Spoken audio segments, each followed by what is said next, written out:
Hey, welcome to Accelerating Operational Performance. I'm Greg Schinkel from Unique Training and Development and Frontline Leadership Systems. And you know us for our mandate, which is to help you get more done with less stress, help you in your career progressions, help you accelerate some of the projects that you're working on at your facility. And I've got another great guest today. This episode, by the way, is brought to you by our new Site Leader Development Program. So this is for plant managers on essentially how to empower the team and hold them more accountable and make sure that the plant manager can be freed up to do more work in the areas of improving results and growing the businesses and its capacity. So that's the Site Leader Development Program. And of course, you can check that out at uniquedevelopment.com.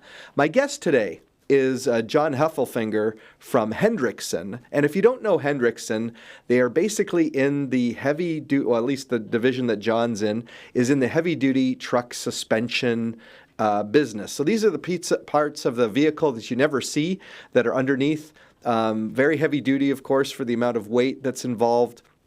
And Jon runs a plant that has a lot of different product configurations out of Kentucky, Somerset, Kentucky. So let me tell you a little bit about Jon. Today, Jon is the plant manager at Hendrickson in Somerset, Kentucky, a global commercial transportation industry manufacturer and supplier. Jon brings a wealth of experience in leading teams and optimizing operations within a complex manufacturing environment. I'm eager to hear his thoughts on driving performance. He and I have had several conversations. He's not a client of ours yet, but maybe someday. And Jon, I just wanted to say welcome to the podcast. Yeah, thanks for having me. I really appreciate the opportunity to talk about this and not only hear from you, I love the opportunity because it helps growth, right? You got it. Open conversation about leadership and what we do, right? Absolutely. Thank you. And one of the reasons why I really liked our conversations that we've had over the last year and a half or so is because you do have a very down-to-earth, common sense view of things. Behind the scenes, you have the technical chops that are important. I wondered, before we get into too much of we have some questions, obviously, that we want to get to. I just wondered whether you could tell people a little bit about your journey to becoming a plant manager, because I thought it was interesting when you told me the first time. What was your path to becoming a plant manager? Sure.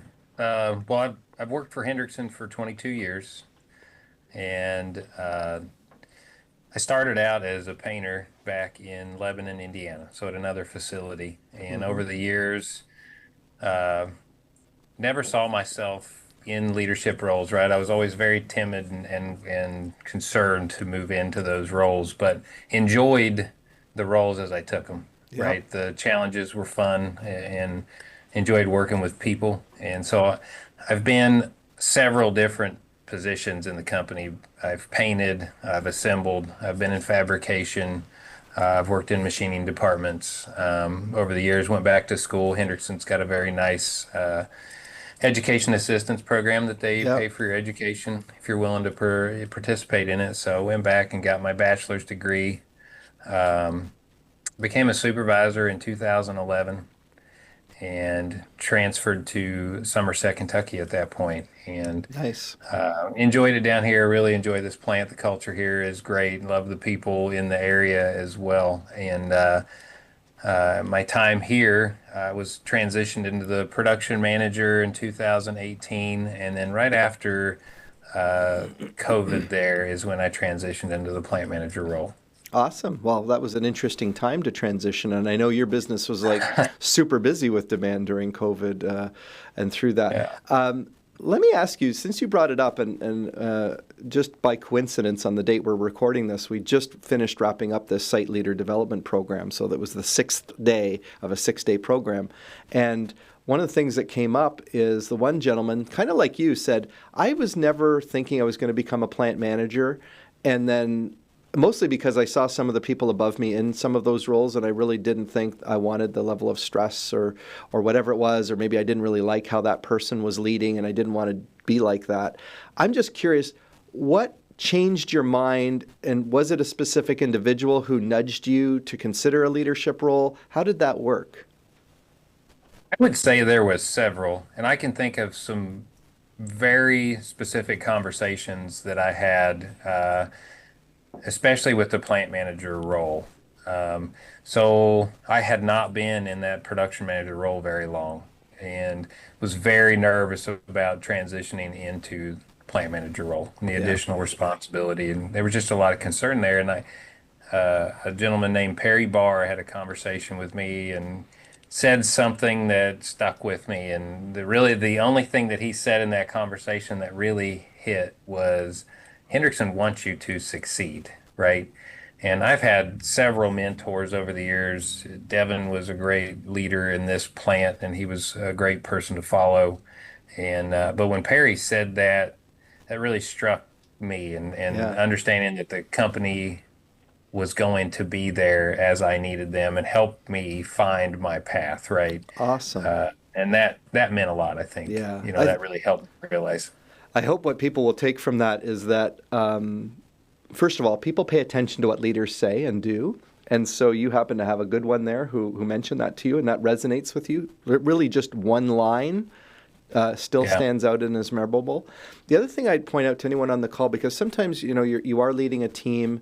Partly you want to hold on to your best players, but if you think of someone's career as an S curve, right, where they initially go in, maybe they struggle a little bit, then they go on the starting to perform better in their role, and then eventually they can also cap out, become bored, or just lose some of the passion for the role.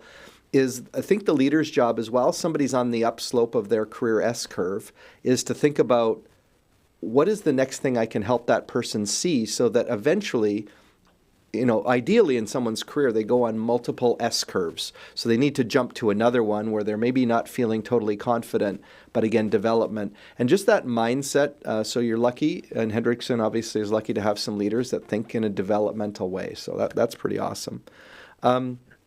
I wondered, it sounds like you actually had a fairly accelerated career path as well in some ways. Is there a time, because at first I'm sure there's a little bit of uncertainty, lack of self-confidence. Is there a specific win that comes to mind, a project you were involved in or a department you were involved in where you finally locked in and said, maybe I got something here?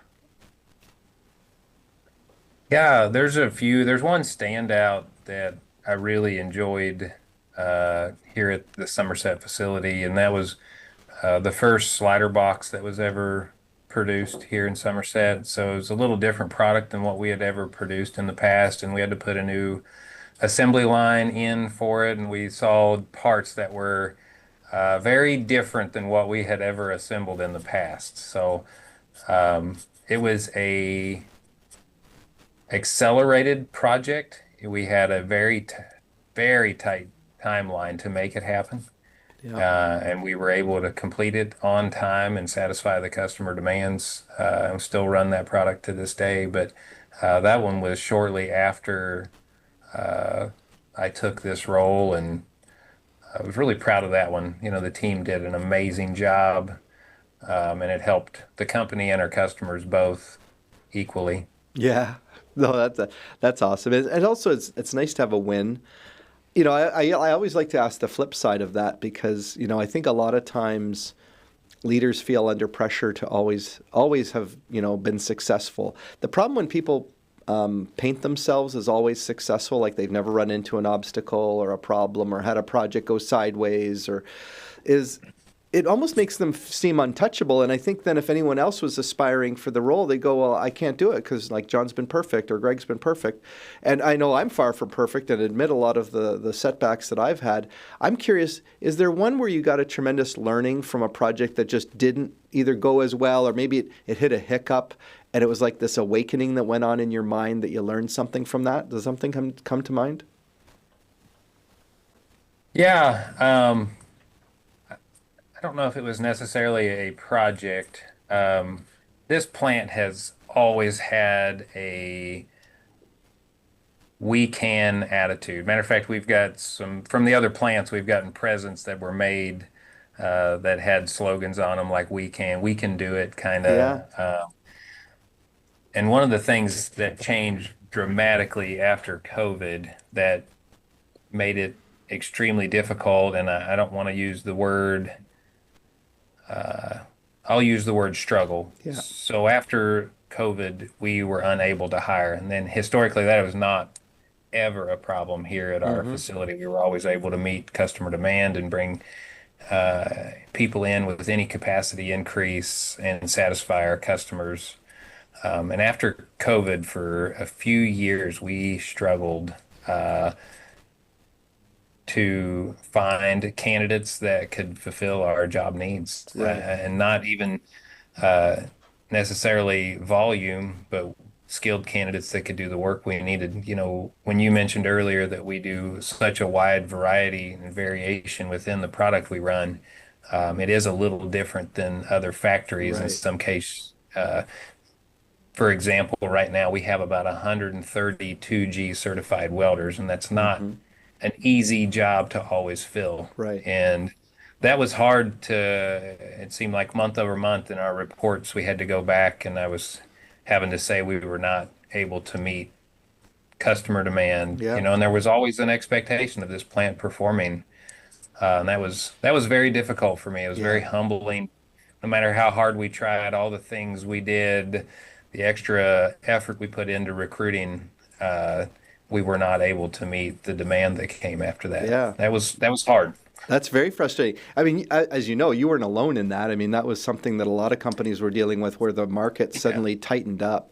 The other thing I've noticed over the years is there used to be a much wider range, and maybe there still is in the state of Kentucky, but there used to be a nice premium for working in a factory versus some other jobs that might be available depending on your skill level. And I've noticed over the years that the compression in the wage spread isn't there as much anymore. So that's the other thing you have is that because everyone was looking for people, there's like this demand went up and the wages went up, and then so you could work in a factory which may or may not be as nice as some other job, and so not that wages are the only thing, but it does change the dynamic because usually there's always people who want to who want a little bit more compensation and a little bit more interesting employment. So thanks for saying that. Yeah, I can only imagine like month after month you're kind of in this mode like, oh, we're not worthy, we didn't hit the number again. And nothing's more frustrating as a business owner and as a plant manager than knowing you could have delivered more and you just couldn't get it done because you didn't have the talent. I believe, by the way, John, I don't know how you think. I think that there's ups and downs in the job market availability, and it's certainly gotten better now. But I think we're still in a talent shortage, maybe for the next, I don't know, 10 or 15 or 20 years, and that you really have to focus on being a great place to work. What is it that makes Somerset like generally a better spot? Do you have a neat culture there? Is it just something that's been like that? What's the Somerset advantage in some ways? Yeah, I think there's a few, not only within the community, within the factory as well. There are a few standouts in my mind of the culture here, and I'll talk about the plant first. Um, One of the things that this team does that I truly love, and I think it's really important to protect this in the culture, is they are very good at taking care of one another. Nice. And in so many ways, that helps this feel as much like a family as it can in a factory, right? And I'll just give some examples, but life happens to Yeah, of everybody, and course. you go through events, and sometimes when there's a traumatic event in a coworker or a teammate's life, this team rallies around them. And some of the examples are they will come out and they will do potlucks or and they'll raise money to help that employee through his hard time. Or Wow. I thought of an example the other day. Gentleman had his wife got in a pretty bad car wreck, and Oh and my. I saw the teammates showing up at his house mowing Yeah. his lawn. Like there's so much more than just another worker Yeah. or a number, that they were willing to do those things for one another as Yeah. teammates.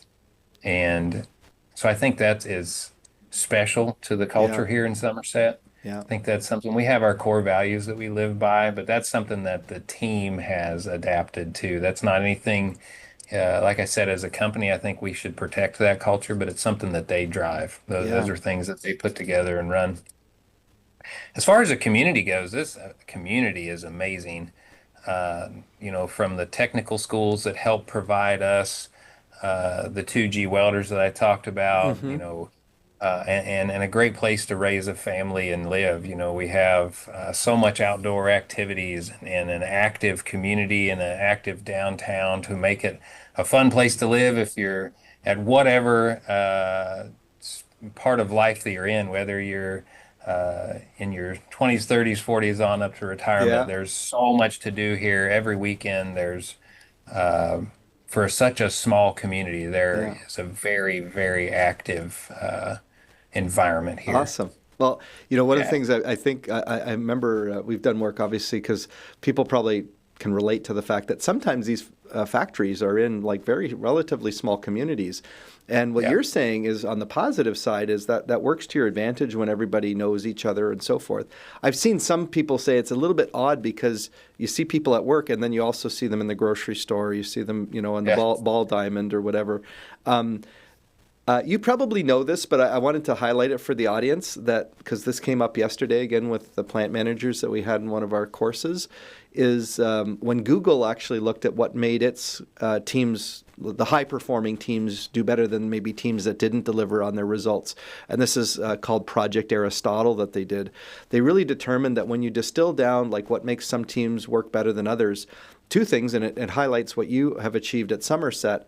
One is psychological safety, which is just this ability that you can be yourself, but also that the group will both welcome you and also notice when something's off and do something about it. So that's psychological safety. The other piece that you didn't mention, although I think it's probably there, because you said you had values that you state, is solid group norms. And norms don't have to necessarily be written as much as they are just an understanding of the commitments we make to one another on this team. And what the interesting side benefit of having some solid group norms is if you ever do have a disruptive influence come in, like an agitator, a difficult person, if there's a solid group norm, those agitators actually start to assimilate into the group and they don't behave in as disruptive a way. Whereas if you have a loose group with not very great norms, a disruptive person comes in and essentially really causes a lot of havoc. So without even knowing it, you're actually achieving and maintaining those two important things to high-performance teamwork. So, John, I know that you're very familiar with 5S and lean and continuous improvement. What I'm interested in is there's the technical aspect of lean and continuous improvement in the toolbox. And you've probably seen lean initiatives that have worked well and maybe ones that just didn't. I was just curious what you've picked up out of that mix and flow as to what is the lesson you've learned about really getting the most from these initiatives. Yeah. That's such an interesting question, and it's something we have struggled with so much. You mentioned 5S, and um, over the years when we have rolled out new 5S initiatives and trying to find new ways to create excitement and engagement and even empowerment in those types of. I don't know that there's an end game. I don't think there can ever be. I think it's like living life. You have Yeah, to learn to continuously work on any of those lean principles or 5S, but getting the engagement or involvement from every team member, I think, is so important, and making sure that they're involved in the planning and the training and how their station is set up. And as a leader, I think it's so important to try and set the environment so that it is in a way that every teammate feels safe to speak up. Those brainstorming sessions in the beginning, and getting feedback and input from every teammate and doing follow up on what they are saying. yeah, It is probably one of the more difficult pieces in my mind. I think it's really easy to sit in a boardroom and lay out a structure of how we are going to do 5S. right. And I think the challenge is making sure that everybody is involved in that planning and not creating that plan in a boardroom. You got it. You got it. I mean, when we talk about leading change in our frontline leadership program, we talk about, a lot of change initiatives. People have spent weeks or months sometimes, designing them And then when they get released to the floor, it's always like, surprise. And by the way, here's what we need you to do. And we didn't ever tell you about it much, and we didn't ask you about it much, but just do these things. And then you're kind of ramming it from a compliance standpoint. So I think every leader sort of sees it feels like it's frustratingly slow sometimes to go back to the involvement. But we know that in the end, that slowing down to go fast really just helps these initiatives gain traction. So I think that's a great learning. You, I think, are familiar. On one of our calls, we talked about decision-making waste, or the tendency sometimes for leaders at higher levels to get involved in solving problems, at lower levels. And often in manufacturing, everybody on the team is swarming to solve daily frustrations and hassles. And what we kind of dream about is this idea of empowerment and accountability. And I'm just curious what you've noticed. And again, I don't think it's a destination as much as just a constant thrust or drive. What's your view on getting people more empowered, more accountable, getting leaders to stop meddling and micromanaging? Do you have a take on that? Yeah. Just me speaking from my experience, I think it is so important to reward the try and not necessarily the success Yeah. of a project, but the effort. And I think that helps create more of that effort and making it visible to others. So I think it's just as important to fail, but basically reward the trial. Yeah. The success will come, I think. We'll learn from every trial we do. And you can see it in some leaders. And I'll say this too. There's been so many times I've seen a mistake that I've made, Oh, missed yeah. Of opportunity course. where I could have built another leader up a little bit. And you try to make up for those later. But yeah, I would say in one line, it really comes down to rewarding the try, I like rewarding I, the effort. I love that. And by the way, so another guest that we've had on the podcast, which is again a team member who I was working with at this plant manager course that we were doing, Jason McKenzie. Jason actually said, and I'll just mention it because it is what you're saying. He says there's a difference between appreciation and recognition. And he says most people don't think of it. They think of it sort of as this blended thing. Recognition is usually about the outcome, like a win that we had. He says appreciation is what people brought to the effort in trying to achieve the outcome, whether the outcome was successful or not. So appreciating that people did make contributions, that they did do what they thought was right, that they did have positive expectations. Maybe the outcome didn't happen. So you can't say, let's recognize the win. It's like, let's appreciate the efforts that we made and know that if we do that again, we will probably be successful. Like if we're relentless in doing the right things, we'll eventually have it win for us. So I think it's great that you brought that up, that it's celebrating, essentially celebrating the tries. And I know it can be frustrating. Anybody who's listening to the podcast who's more of a micromanager, more of a, we have to win every day. I was like nobody does. You don't as a listener, even if you think of yourself as a perfectionist. It's just doing the best that you can on a relentless basis to achieve the results.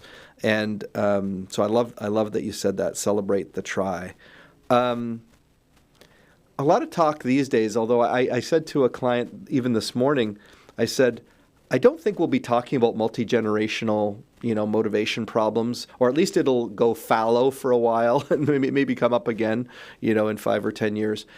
But right now, a lot of people struggle with like younger people and their level of motivation and work ethic. I just wondered what's your take on the multi-generations? Because I'm sure at Somerset you must have like a wide range of ages in people working in the factory. What's your view and what advice, either what have you learned, what would you advise leaders to do about different generations? Yeah, we have tried so many different things over the years, and I think some of the communication piece has been a struggle for us, but I think we have found some success in how we communicate to the workforce. And as you know, the different generations seem to appreciate communication in different ways. Yeah. And so when we do send out communication, we really try to make sure that it is across the board, in person. We still do monthly mailers. We Ah, okay. have our monthly communication meetings in person. We have a text out group that we can send messages to their phones. But it seems like in our surveys, the information we get back is communication is usually one of the more frustrating things. So we Right. try to focus some energy and effort there to make sure we're doing everything we can to communicate effectively. If Yeah. that's what is frustrating to an employee, that's what we want to try to make an impact on. As far as the work goes or work ethic, we do a really nice job at every station has what we call an RE, realistic expectation. I love it. And so we'll do a time study over multiple shifts and multiple operators, and we'll come up with an average, and then we expect 85% of what is possible in that station for the RE. Yeah. And that helps everybody understand what their expectation is. I think it's so important for anybody in any role to have an understanding of what winning looks like Yeah. a little bit. I know you said earlier about you don't have to win every day, but I think a lot of people are competitive Oh, for sure. and Well, they they all want like to to win. understand. They all like competitive. By the way, Yeah. just since you brought it up, competitive. The dark side of competitive is me competing against another department, which I'm not probably going to address in the podcast today. Sometimes we'll dive into that. But competitive around just wanting to win and wanting to do better, and Mhm. even competing against yourself or competing against the realistic expectation, which I really love the way Mhm. you put that label on it. I think that's what everybody wants, and so if you don't make it clear what a win looks like, and even instill this, people have a sense of people actually want achievement, but sometimes we confuse achievement and competitiveness. But it's like people want to win. Like if you're a better golfer than I Mhm. am, for example, yeah, okay, it'd be nice if I beat you, but let's say you're like way better than me. I'm mostly competing against myself and whether I did as good as I normally do or slightly better. And in fact, if you said beating me was your goal and you're 10 shots better than me on the golf course, you're not. You could say, yeah, I beat Greg. Well, whoop-de-doo. That wasn't that a hard thing. So I think achievement is really what you're talking about, and I think just this instilling in people. Do you know what a win is? Did you win or did you not win? What are you going to do to win tomorrow? I think is really a great way of viewing it. Yeah, I love how you changed that there. That was yeah, you want people to go home and be happy with what they completed today Yeah. and they have that pride in what they did. Well, and I like how we started by talking about multiple generations and we ended up talking about achievement and winning. First of all, kudos to you to recognize that the communications is different. But recognize that no matter what generation people come from, they want to be successful. They want to add value, and so most of our job is to create a circumstance where they can feel that sense. And if they don't, because you're not going to win every day, it's like acknowledging it, moving forward. Again, let's just do the things we know that fundamentally will create good outcomes and keep at it. So thank you for that. I think that's a good way Yeah. of thinking about the multi-generational workforce. The reason I say we'll eventually phase it out is I notice now that more and more younger people are even into their first leadership roles. It's not as big a deal as it was when we had people in their mid 50s leading people in their 20s.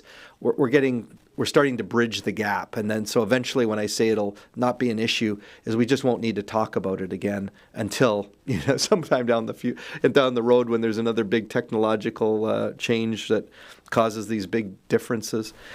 We've covered a lot of ground so far today, Jon, and I know I didn't get to every question that I said we might talk about.